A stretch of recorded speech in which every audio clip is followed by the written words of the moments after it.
Luke chapter 20, verse 20 to 26. Keeping a close watch on him, they sent spies who pretended to be sincere.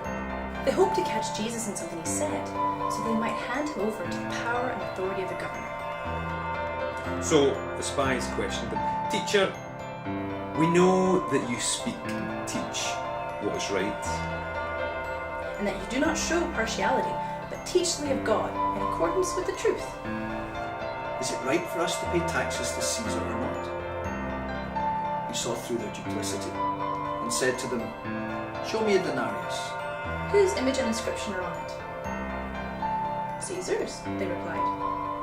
He said to them, Then give back to Caesar what's Caesar's. and give to God what is God's." They were unable to trap him in what he had said there in public. And astonished by his answer, they became silent. So Mark, tell me a little bit about yourself. Yeah, my name's Martin Coyle. I'm coming to the cafe here at the church round about a year now. Met some really nice people in my time here, both in the staff and the people that use the church. Been to the services a few times, got to know the pastor, and really, enjoyed, my time here and enjoyed meeting new people. I've had on and off addictions for some time now, and been struggling with that over the years, but coming to the church has gave me a bit of hope for the future, that things might change for the better, and encourage me. I'm lucky as in the fact that I do have faith and do believe in God, and believe that God wouldn't take me this far just to let me down now. And that if things have happened in my life, it's because of the decisions I've made, not because of His will for me. My problems start when I separate God's will, get God's will confused with mine, and start making wrong decisions, and then I get led down a dangerous and bad path by other people. But the one thing that I know through it, Jesus has never deserted me. He says I will never leave or forsake you, and I don't believe he ever has. If anybody's moved away, it's been me who's turned my back on God, never God turning his back on me. And every time I turn back, he's been there. Like the prodigal son, I suppose you could say. Continue to come to the church and continue working on myself. And try to make myself, both a better person for me, and for others too, so that I can use my past experiences, my wrong decisions, and try and help them so that someone else in the future doesn't do the things that I've done in the past. If I can do that and it helps one person, then the things that I've been through haven't been wasted.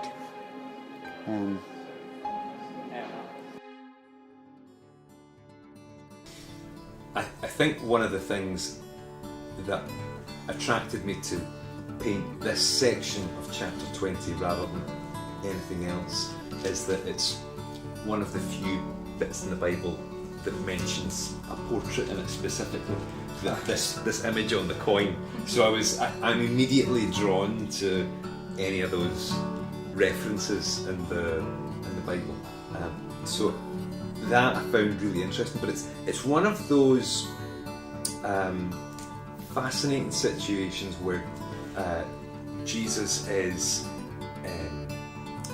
doing the unexpected things. This conversation where he's outwitting folks, it's a little bit, there's a sort of tricksiness in the conversation. It's really quite fun.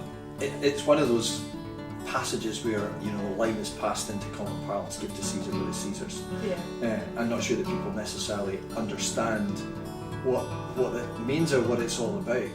But there is that whole sense of, you're supposed to do your civic duty. Are you always supposed to do it? And when do you question, and when is it right and when is it wrong? And I know that that's not everything this passage is about, but it seems to me kind of what they want to make it about. Trying to trap Jesus because they know that if they can record him speaking against the Roman Empire and its effects, then they'll come down hard on Jesus and Rome will take care of their little problem for him.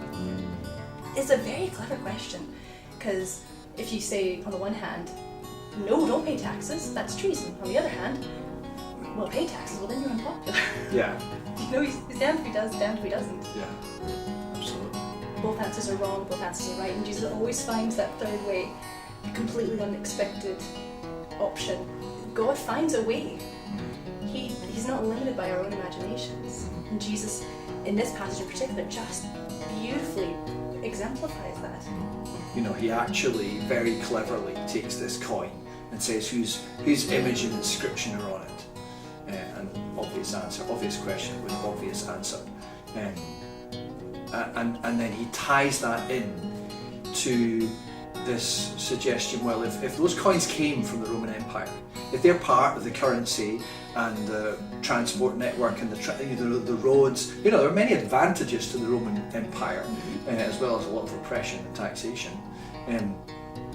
But he points them back to the image question, the image. Whose image is it? And which takes us right back to Genesis. Chapter 1, that God, he made them in his image, male and female, he made them. That we're made in the image of God. And so, okay, we have an image on a coin, but now, he's just left that image concept hanging in the air. Give to God what is God's. Well, he's saying that to somebody who's made in the image of God. So what you're saying is he's the kind of questions left hanging here, and I'm stealing from Iain very much so, is that he's saying give yourselves to God because you are his image. Yeah, you bear his image. Yeah, and something that I tried to build into the composition of the painting was that sense of what's more important, financial wealth, or is it the human beings made in the image of God? And there's the direct contrast between the coin that's there and the face, and my friend Martin, who's the model for the painting, he's really honest about the fact that he's had struggles in his life, and his face then contrasted with the face that's on this coin, the Queen, and to have someone who doesn't have that esteem in the world's eyes representing Jesus is important for me. And also I patterned the composition of the painting after there's a rediscovered Leonardo da Vinci painting, Salvator Mundi, which was it was sold at auction recently, and It was in the news, wasn't it? and it's now the most expensive painting in the world, with the value that's sold at auction. So just to have that in the back of my mind. Yeah. Do you know what really grabs me about the painting as it's emerging? I know you haven't finished it yet, but it's just both Martin and the Queen are both on journeys, but journeys of Christian faith. And the Queen is clearly a Christian who recognises that she's made in the image of God, and Martin recognises that he too is made in the image of God. And as you say, it's his image this time that's in the painting, and he's holding the tiny image of the Queen, which is in a pound coin, which is worth so little. There's a kind of an interesting reversal, and yet there's a connection between the two, and two people who will, in all likelihood, never meet. This side of eternity, and yet will be co-heirs. Yeah, it's really interesting for me to have deliberately to have different people represent Jesus anytime Jesus is in one of the paintings. there's so much to say about Jesus that I don't think an image of one person can say it all, can say enough. But just to be able to help people contemplate who is Jesus. So often we default in films and imagery and paintings and art, we always default to the beautiful Jesus, the Western Jesus, the white Jesus, you know. And you know, Isaiah 53, he had no beauty or majesty to attract us to him. Jesus was unrecognisable, unremarkable. They had to get Judas to kiss him to point him out in a crowd, because otherwise they wouldn't have known. He didn't have, you know, a kind of white robe and a glow around his head.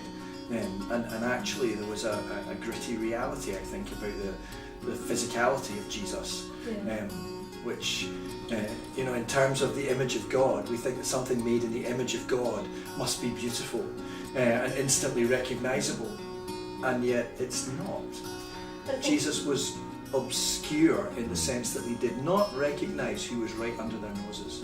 Surely that's the challenge for us though as well. You know, Christ had no beauty that would behold him, and yet he is the most beautiful man who ever lived, who ever existed. He did the most incredible thing for us, and we look at any person, no matter how much we love them, how much we hate them, no matter how much we struggle to see them as a person, that beauty of God is there. There is beauty there, there is goodness there, there is something intangible there that we have to honour. Yeah. And it's always a difficulty. And I remember struggling with this concept of what is the image of God, because historically there's been lots of ideas, and you know, Thomas Aquinas would say, oh, it's the intellect, and other people would say, oh, it's their ability of speech, and you know, yeah, but parrots can speak, and what about the person who has no intellect? What about the smallest baby is still in the womb? You know, there's still something there that is of God, and I know personally where I sit with that. I believe that part of it's we're creators. We all have to have creativity in some way or another, which is part of why I love this project, because you know, God painted this universe. He's created, He's spoken into existence, and you're painting things into existence. But there you are, bearing that image in a very real way. I mean, I knit, that's my creativity. You write sermons, we all have a different way, a different mode of being creative. Sometimes our way of being creative is destructing. You know, if somebody goes and sets a bin on fire, they've created fire. but it's still a creative act. They're still bearing God's image. And so that constant struggle to find what is beautiful in this person. So there's that tension then between being made in the image of God, but how tarnished or fallen has that image come from its original intention? Because salvation, redemption, you know, the gospel is good news about God's plan to find, you know, treasures in the attic, you know, to find junk and to fix it up, to redeem it from you know, the salvage yard or whatever. Not surprisingly, the idea of everyone being made in the image of God really, really fascinates me. You know, like we're a snapshot of God or a portrait of God. And I wonder, is there something that I can know about God by meeting you that I wouldn't know from anyone else? Is there something that I can know about God from meeting you that I wouldn't know from meeting anyone else? You know, sometimes if I go to a foreign city, or you sit in an airport and you just people watch, I mean, I just find it overwhelming sometimes. Somewhere like Heathrow, where every culture and every nationality, every ethnicity is there, and apart from that, just no two faces are exactly the same. And you just think, you know, the uniqueness and individuality, that each of these people represents something of the image of God. It's staggering. It's like contemplating constellations or the galaxy or the universe and billions of galaxies, and your head explodes. You know, and that's the extent of what it means to be made in the image of God. And yet, nonetheless, Jesus says, give to God what is God's. He says to that person, through him, to anyone that will listen, that yes, there are earthly responsibilities in terms of paying your taxes and your citizenship, and I know I'm not going to be trapped by your question, but here's a bigger issue. Here's a bigger issue. What does it mean for you to give back to God in the fullest sense. And you know, we don't have to worry about Roman taxation anymore. We have to worry about other forms of taxation maybe. But we do still have to be challenged by this word that says, what does it mean for you? What does it mean for Martin? What does it mean for the Queen to give back, to give to God what is God's?